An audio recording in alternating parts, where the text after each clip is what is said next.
Баршаңызға сәлем достар, каналыма қош келдіңіздер. Соңына дейін видеоны қарап, лайк, комментариймен қолдап отырсаңыздар, қуанып қалушы едім. Бүгін сіздермен орама жасайтын боламыз. Ыдысымызға суымызды құйып, бір жұмыртқа салып, қамырымызды илеп аламыз. Барлығын көз мөлшерінде жасап жатырмын. Сіздер өзіңіздің отбасыңыздағы адам санына қарай шамалап жасайсыздар.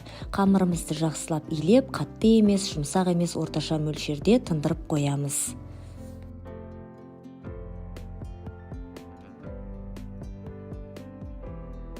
Қамырымыз тынғанша мына жақта орамамыздың ішіне салатын салмасын дайындап аламыз. Асқабақты да көз мөлшерінде кесіп турап алдым, кубик етіп.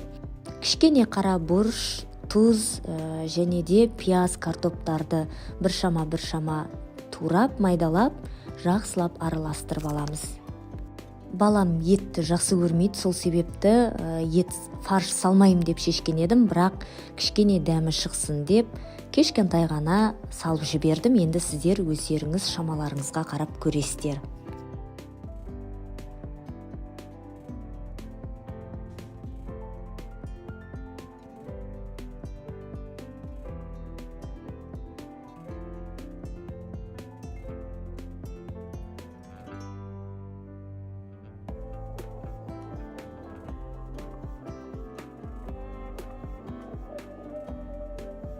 Тынып тұрған қамырымызды алып, тағы да бір жақсылап илеп жіберіп, 4 бөлікке бөліп аламыз.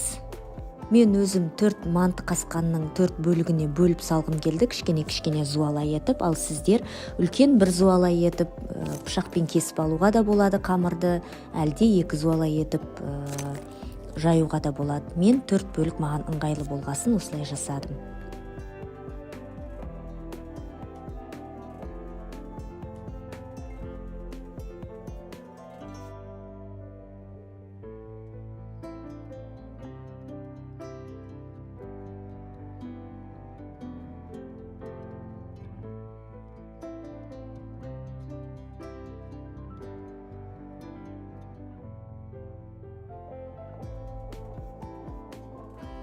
Осылай зуала қамырымызды жақсылап ұнды сеуіп, өте жұқа етіп жайып аламыз.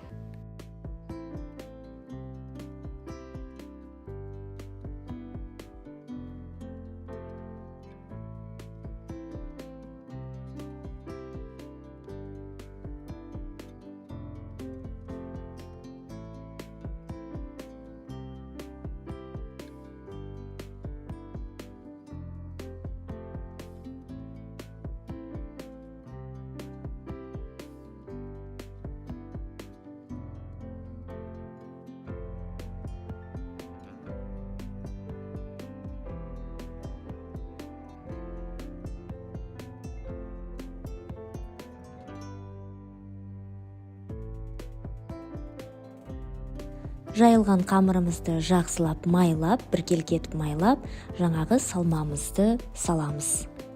Достар, мына жерде ас көк салуды ұмытып кетіппін. Негізі манты, ханым, орама барлығына міндетті түрде барлық тамаққа ас көк салып дайындаймын мен.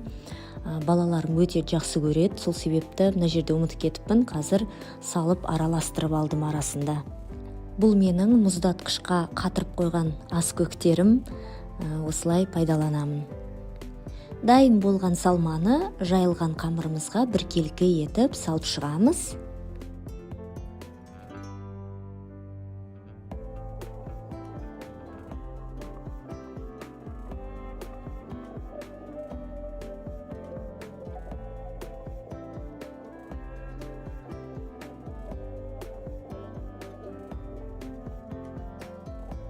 Видеода көріп тұрғандарыңыздай осылай орап, манты қасқанға орналастырамыз. Манты қасқанды міндетті түрде майлаңыз, себебі жабысып қалмау үшін астына. Дәл осылай басқа зуалаларды да жайып, салмасын салып, мантаваркаге орналастырып 45 минутқа газге қоямыз. Дайын болған тамағымызды тарелкаларға кесіп салып, дастарханға тарту етеміз. Достар, ас болсын!